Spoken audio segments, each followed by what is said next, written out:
Support for this podcast is brought to you by the Wyoming Humanities. We take a closer look at our human experiences and use stories to explore culture, history, and contemporary issues.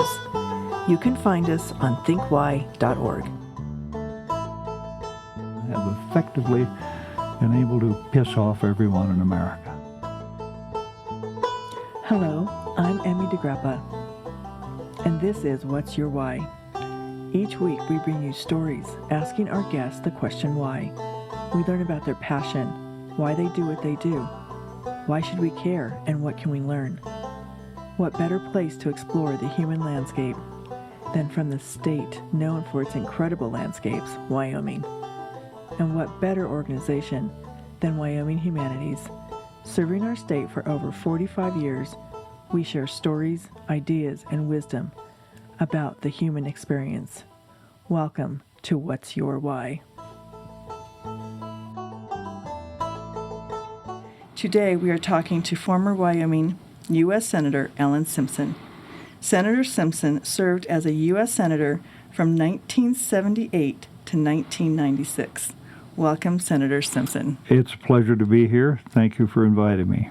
We are so fortunate to be able to talk to a senior statesman of Wyoming, and I feel privileged because you've done so much in your career. I could have read your whole bio, but then we'd be done with our interview because it's so long. But I wanted to really talk to you about your passion for politics, why you entered into the political arena, why you think it's important, and just the future of our young generation and what they should be thinking about. Well, you could launch into the usual stuff of love of state and love of country and wanting to do something and pay it back and pay it forward and all the rest, and that would be nice, and that would be true too. But for me, I had watched my dad serve as governor of Wyoming, and my mother was the first lady of Wyoming, as they referred to her, and she was a first lady in every respect. And then Dad ran for the U.S. Senate, was elected, and I was married to a beautiful woman from Grayville, Wyoming, named Ann Schroll, for 62 years now. What I wanted to see is if public life had changed them. Did it disrupt their marriage? Did it disrupt their parenthood? Did it mess them up? Because I'd seen plenty of guys who'd been in politics and lost their own respect and their livelihood and their marriages and their children. So I decided to get in and be a legislator. You want to know what you want to do. I couldn't administer my way out of a paper bag. I couldn't govern anything, but I knew I could legislate because I loved to draft things. I'd been a city attorney, I've been an assistant attorney general, and I could draft something and bring it to life and then bring it to the floor and amend it and have the floor debate and then take it to the other body and then avoid a veto and on and on and on. And that's what I loved and that's what I did. So I was fortunate to be a legislator, and that was my bag. So did it change your life and change your marriage? How did you cope with all the heavy work and the workload and having children? Well, a sense of humor surely helps, and not taking yourself too seriously. And, I used to get a little flack for that. Simpson's not serious. No, sometimes he's not, but he takes himself seriously, and he takes his work seriously, and I do my homework seriously. And there's a reason for me, at least, to work my head off and try to be the best I could, is just for one simple reason, so you won't make an ass of yourself. There's no great star in the sky or following the golden chalice. No, and I loved the work. I loved the people. I love working with guys on the other side and on my side. I loved controversy. I love controversy. I'm the master of lost causes, and I've achieved life's ultimate goal at 85 with all the things I've done, the Iraq Study Group, the National Commission on Fiscal Responsibility and Reform, and the Common Good, and the Americans for Campaign Reform out in America. Now that's something to take to Yes, your grave, right? It is. You can brag about that. It just brightens your whole day. What do you want to say to your grandchildren, to the younger generation? What should they be focused on? in American politics and in global politics, too? Well, don't make fun of politics and don't make fun of politicians, because guess what? Democracy is politics. You can't have democracy without politics. So don't sit in the lofty chair and say, I believe in America and democracy or the republic, whatever you want to talk about, and then hate politicians. They're all slobs, they're all crooks, they're adulterers, they cheat, they steal, on and on, which is a stereotype that's not true. I met so many fine people in political life, Democrats and Republicans and independents alike. So you just tell them, look, do the best you can, stay in the middle of the road, and plow as much as you can. Stay out of the furrows and the ruts on the left and the right. And if you're damned if you do and damned if you don't, then do. And don't just sit and bitch and whine and moan about your government. I mean, here, Ann and I, at the age of 83, 82, that was 3 years ago, we didn't like what was going on in our Park County Republican Party. So guess what? We ran for precinct committee man and woman. So now we're precinct committee man and woman in District 25-1, which is where you start at the very beginning. And that's how these other people took over the party. We were all asleep. And then they worked their way in with some of the most asinine stuff. A person in our precinct put in a resolution that the sole purpose of marriage is procreation. Well, I waited till the end so I wouldn't get too ringy, and I got up and I said, about this resolution here, if anyone really believes that, you're missing a hell of a lot of fun. Well, she clutched her shriveled bosom and fell back in her chair, and that was the end of that. I mean, honest to God. Or get rid of the 16th Amendment. What is that? It's the income tax. Well, what do you replace it with? Well, we'll find the money to it's it's $1.5 trillion a year. So, I mean, or move the capital to Shoshone. Well, I said, that's brilliant. Well, it's in the center of the state. Yeah, well, yeah, that's what we'll do. Of course, we'll do it on the cheap. I mean, finally your mind snaps and you get in the game. So, if you don't like what's going on, get in the game. But don't come to me and whine about your government or the state legislature. Give me a break. If you don't like it, get in the game. I'm not very sympathetic to people that just have great ideas how to bitch. Well, let me ask you this then. Is there room for a third party?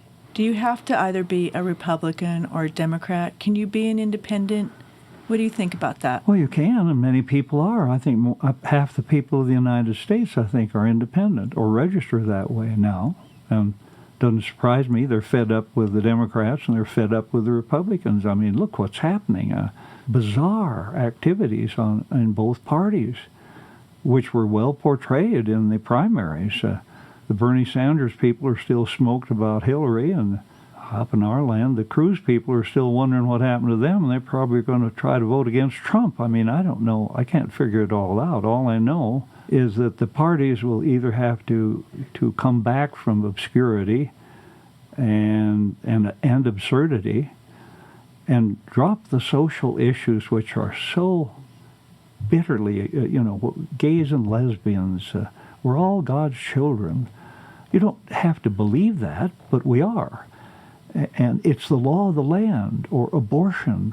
Abortion is one of the most horrible things I can imagine. I'm a man, so I can't imagine it, but I say that it's a deeply intimate and personal decision. So what is this business of a party, my party, which whole theme is government out of our lives, the precious right of privacy, and the right to be left alone? That's a great Wyoming philosophy. Well, then give up this other stuff where you're intruding in everyone's life. You can't be a fake, and that's hypocrisy and total fakery. We're given lessons on morality while you're diddling your secretary. I don't need to hear that. Don't give me any more of that. So, But first of all, this is a great group you represent, the Wyoming Humanities Council. Go ahead. And I was going to ask you about that. I was going to ask you, why do you think the humanities are so important in education? Well, those are the softening agents of life.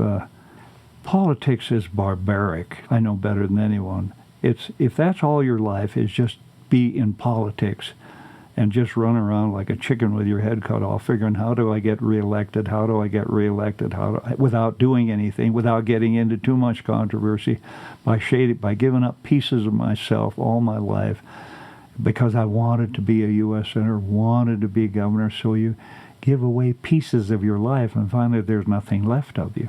You have to have the softening agents of life. The softening agents are music and art and theater and poetry and the movies, if that's what you want, or the visual arts, or ballet, or Tchaikovsky, or Beethoven. I mean, the whole universe of stuff to take your mind off the ragged, rugged edges of life.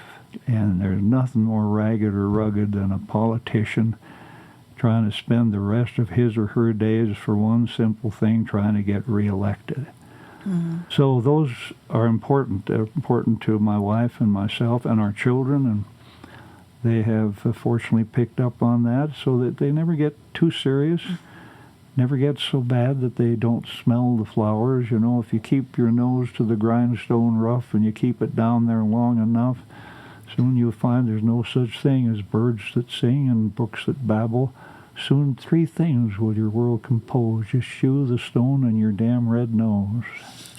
It's a marvelous thing. I love that. That's beautiful. Too. I think I didn't quite say it right, but it sounds good. One time you said, let's see, in an interview in 2015, you said, money's dominance over politics isn't merely one problem of many our country faces. It is the problem. Do you still believe that statement? Is it getting worse, and what can we do? Oh, it's terrible. And, I'm a lawyer, so you're not supposed to remain highly critical of your highest court. But let me tell you, that Supreme Court decision on money was the worst, goofiest type of decision, because the First Amendment was for a person.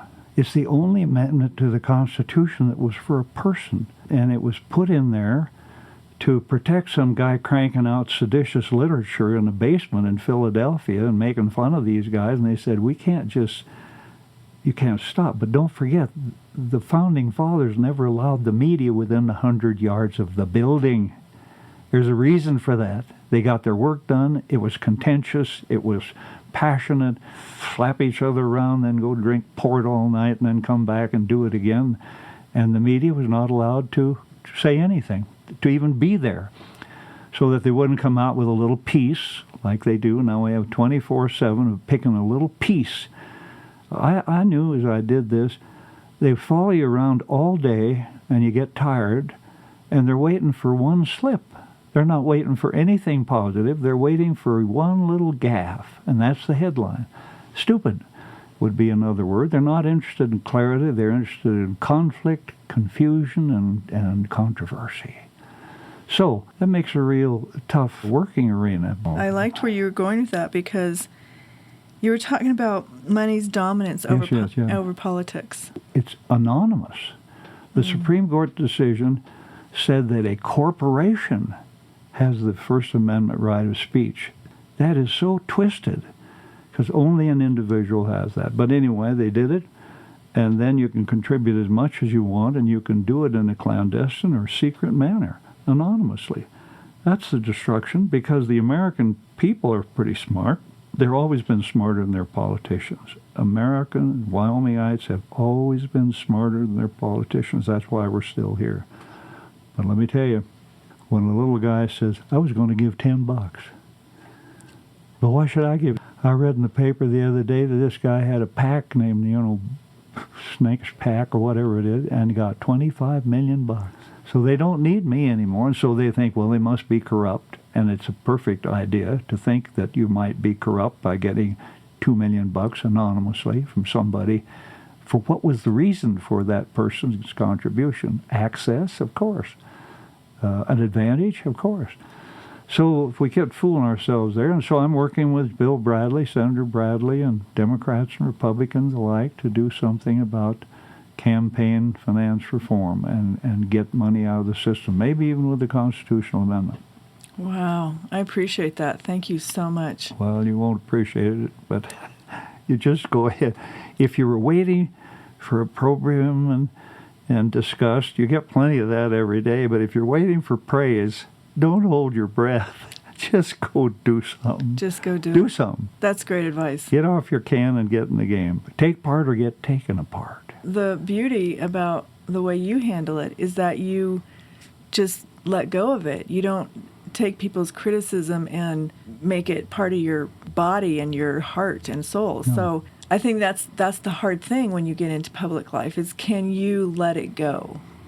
Well, that's the toughest part. And a good politician knows how to let it go, but the unfortunate part, their spouse and their children and their mother and father don't have that same ability. I remember when I was in office, Ann and I'd get my foot in it, which I did with regularity, and I have a 16.6E shoe. And Ann she'd say, well, you brought it on yourself, you did. But then when our son ran for office, and somebody, boy, she was like the eagle flying off the cliff with her talons out. I said, Ann, you never protected me like that. No, but you got yourself, and this is our little boy. So that's a good mom. It is a good mom. That's a good right. mom, a good woman too. Anyway. Thank you. Thank you for taking your time to talk with me today. Well, we'll have some fun here tonight with Mike Sullivan. You think I'm going to be civil to that rascal? We're going to tear him limb from limb. All right. He's a dear friend. I know. Thank you. Thank you for joining us for this episode of What's Your Why, a production of Think Why, Wyoming Humanities. This has been executive producer Emmy DeGrappa. Please subscribe and never miss a show. For more information, go to thinkwhy.org.